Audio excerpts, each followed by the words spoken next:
제가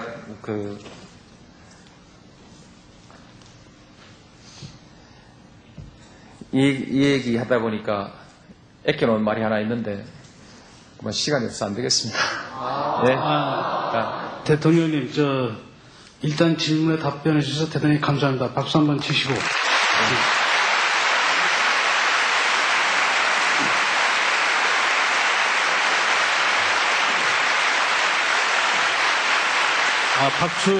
박수 칠 시간이 또 있습니다. 번영의 동북아 시대. 네. 여러분 다 아실 겁니다. 정치적으로 결국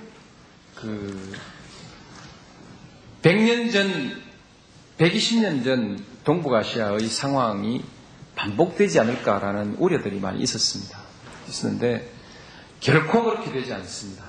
한국은 100년 전 한국이 가지고 있던 그 역량과 지금이 가지고 있는 역량이 아주 다릅니다. 한국은 이젠 절대로 그렇게 되지, 어떤 상황에서도 그렇게 되지는 않습니다. 다만 그럼에도 불구하고 그 갈등과 대립의 동북아시아 질서를 가지고 있는 한 여러 가지 위험들에 시달려야 하고 대비해 나가야 합니다. 그렇게 됐을 때 인구로는 어쨌든 중국과 힘으로 겨룬다는 것이 우리를 지킬 수는 있지만 정말 힘든 일이 되고, 경제력에 있어서 일본이 우리를 한 10배나 앞질러 가고 있습니다. 이런 상황에서 자신을 지킬 수는 있지만 굉장히 피곤하고 옹색한 위치에 있는 것이 우리 한국일 수 있습니다. 만일에 이 동북아시아의 질서가 EU의 질서처럼 상호간에 신뢰하고 협력하고 점차 모든 그 규범들을 통합시켜 나가는 이런 질서로 간다면, 그럴 경우 우리 한국의 처지는 서로 갈등과 대립의 질서와 비교할 수 없는 그런 질서가 되는 것이죠. 정말 그렇게 됐을 때 한국은 서울로 치면 명동, 옛날에 명동, 요즘은 강남이 더 뜨죠? 강남과 같은 아주 경제적인 또는 여러 측면에서 요지에 위치하고 있어서 지정학적으로 대단히 유리하고 밝은 미래를 펼쳐갈 수 있습니다. 그래서 동북아 시대라는 이 큰 비전이 필요한데, 이것이 갖는 우리의 역사에 대한 의미라는 것은 결국 지난 수백 년 동안의 우리의 역사라는 것은 어쩔 도리 없이 강대국의 변화에 따라 바람을 맞고 또 눈치를 보고 거기에 자신을 맞추어가는 그런 운명일 수밖에 없었습니다. 아무리 우리가 사대주의를 안 한다 하더라도 그것은 이미 옛날에 지배해왔던 동북아시아의 질서 속에서는 불가능한 것입니다. 그 뒤에 다시 서세동점 근대화 바람이 불면서 일본이 근대화에 앞서 가버리니까 다시 바람이 거꾸로 불었고 한국은 거기서 수모를 당하고 고통을 당했던 것입니다. 이런 운명을 변방의 역사라고 얘기할 수 있을 것입니다. 지정학적으로 조건지어져 있는 변방의 역사입니다. 우리가 힘을 길러서 어떻게 그 모두를 복속시키기 전에는 항상 이 조건이 존재하는 것입니다. 주한미군이 언제까지 주둔할 것이냐에 대한 것을 고려할 때도 항상 이 전제가 붙어 있는 것입니다. 일본과 중국이 군비 경쟁을 했을 때 한국의 운명이 어떻게 되는가? 부담이 얼마나 많아지는가? 북한의 핵무장이라는 것이 갖는 가장 큰 문제는 일본의 재군비 군비 강화를 자극하게 되고, 그것이 바로 중국의 또 군비 강화로 이어질 수 있는 이런 조건들을 가지고 있기 때문에 북한 핵에 대해서 우리 한국이 그렇게 반대를 하는 것입니다. 군비 경쟁의 질서 속에 한번 말려들기 시작하면 우리도 죽기 살기로 거기에 동참하지 않을 수 없는 그런 운명이 되는 것이죠. 그러나 아무리 해봐도 결국 현재 우리가 처해 있는 힘의 불균형의 조건을 뛰어넘기가 어렵다. 그래서 아직도 우리는 우리의 역사를, 우리는 변방의 역사를 살아가고 있는 것입니다. 미국의 힘, 일본의 힘, 중국의 힘, 이 모든 것들을 위협적으로 느끼면서 그렇게 살고 있는 게 우리 운명이지 않습니까? 말로만 자주가 되는 것이 아닙니다. 나라를 지킬 힘이 있어야 하는 것입니다. 유럽의 질서 속에서라면 작은 소국들이 그런 운명을 살고 있지는 않습니다. 역사를 당당하게 주도하는 것은 아닐지라도 적어도 대등하게 그 역사 속에서 자기의 역사를 자기가 주도해 가면서 대등하게 유럽의 질서에 동참하면서 살고 있습니다.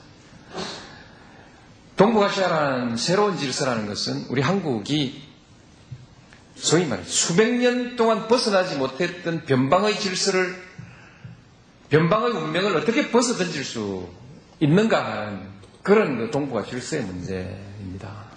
그래서 이 문제에 대해서는 여러분이 각별히 관심을 가지시고요. 현실적 조건을 바꿈으로써 우리가 항상 과거의 역사를 읽으면서 마음속에 담아왔던 그 민족, 자주, 독립, 이 꿈을 우리가 실현해 나가는 것이거든요. 그래서 동북아 시대라는 것이 그런 의미를 갖는다는 것을 여러분들께, 동북아 시대가 그저 동북아시아에서 장사 좀 잘하자, 그래가지고 국민소득 몇만 불 올리자라는 이런 수준의 것이 아니라 우리 민족의 그 위치를 바꾸고 변방의 역사라는 이 운명을 한번 바꿔보자라는 그런 생각이 그 안에 들어있다는 것을 여러분 좀 이해하시면서 관심을 특별히 좀 가져주시기 바랍니다. 감사합니다. 일 수 있습니다. 만일에 이 동북아시아의 질서가 EU의 질서처럼 상호간에 신뢰하고 협력하고 점차 모든 그 규범들을 통합시켜 나가는 이런 질서로 간다면, 그럴 경우 우리 한국의 처지는 서로 갈등과 대립의 질서와 비교할 수 없는 그런 질서가 되는 것이죠. 정말 그렇게 됐을 때 한국은 서울로 치면 명동, 옛날에 명동, 요즘은 강남이 더 뜨죠? 강남과 같은 아주 그 경제적인 또는 여러 측면에서 요지에 위치하고 있어서 지정학적으로 대단히 유리하고 밝은 미래를 펼쳐갈 수 있습니다. 그래서 동북아 시대라는 이 큰 비전이 필요한데, 이것이 갖는 우리의 역사에 대한 의미라는 것은 결국 지난 수백 년 동안의 우리의 역사라는 것은 어쩔 도리 없이 강대국의 변화에 따라 바람을 맞고 또 눈치를 보고 거기에 자신을 맞추어가는 그런 운명일 수밖에 없었습니다. 아무리 우리가 사대주의를 안 한다 하더라도 그것은 이미 옛날에 지배해왔던 동북아시아의 질서 속에서는 불가능한 것입니다. 그 뒤에 다시 서세동점 근대화 바람이 불면서 일본이 근대화에 앞서 가버리니까 다시 바람이 거꾸로 불었고 한국은 거기서 수모를 당하고 고통을 당했던 것입니다. 이런 운명을 변방의 역사라고 얘기할 수 있을 것입니다. 지정학적으로 조건되어져 있는 변방의 역사입니다. 우리가 힘을 길러서 어떻게 그 모두를 복속시키기 전에는 항상 이 조건이 존재하는 것입니다. 주한미군이 언제까지 주둔할 것이냐에 대한 것을 고려할 때도 항상 이 전제가 붙어 있는 것입니다. 일본과 중국이 군비 경쟁을 했을 때 한국의 운명이 어떻게 되는가? 부담이 얼마나 많아지는가?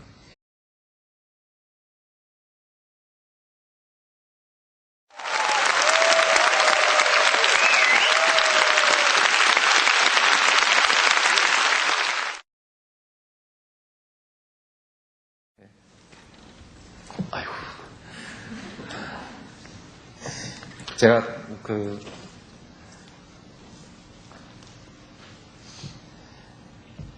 이 얘기 하다 보니까 애껴놓은 말이 하나 있는데 시간이 없어서 안 되겠습니다. 네. 대통령님, 일단 질문에 답변해 주셔서 대단히 감사합니다. 박수 한번 치시고.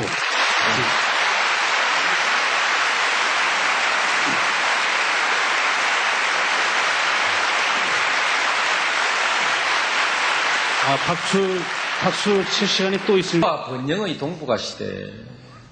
네. 여러분 다 아실 겁니다. 정치적으로 결국 100년 전, 120년 전 동북아시아의 상황이 반복되지 않을까라는 우려들이 많이 있었는데 결코 그렇게 되지 않습니다. 한국은 100년 전 한국이 가지고 있던 그 역량과 지금이 가지고 있는 역량이 아주 다릅니다. 한국은 이젠 절대로 그렇게 되지, 어떤 상황에서도 그렇게 되지는 않습니다. 다만 그럼에도 불구하고 그 갈등과 대립의 동북아시아 질서를 가지고 있는 한 여러 가지 위험들에 시달려야 하고 대비해 나가야 합니다. 그렇게 됐을 때 인구로는 어쨌든 중국과 힘으로 겨룬다는 것이 우리를 지킬 수는 있지만 정말 힘든 일이 되고 경제력에 있어서 일본이 우리를 한 10배나 앞질러 가고 있습니다. 이런 상황에서 자신을 지킬 수는 있지만 굉장히 피곤하고 옹색한 위치에 있는 것이 우리 북한의 핵무장이라는 것이 갖는 가장 큰 문제는 일본의 제군비 군비 강화를 자극하게 되고 그것이 바로 중국의 또 군비 강화로 이어질 수 있는 이런 조건들을 가지고 있기 때문에 북한 핵에 대해서 우리 한국이 그렇게 반대를 하는 것입니다. 군비 경쟁의 질서 속에 한번 말려들기 시작하면 우리도 죽기 살기로 거기에 동참하지 않을 수 없는 그런 운명이 되는 것이죠. 그러나 아무리 해봐도 결국 현재 우리가 처해 있는 힘의 불균형의 조건을 뛰어넘기가 어렵다. 그래서 아직도 우리는 변방의 역사를 살아가고 있는 것입니다. 미국의 힘, 일본의 힘, 중국의 힘, 이 모든 것들을 위협적으로 느끼면서 그렇게 살고 있는 게 우리 운명이지 않습니까? 말로만 자주가 되는 것이 아닙니다. 나라를 지킬 힘이 있어야 하는 것입니다. 유럽의 질서 속에서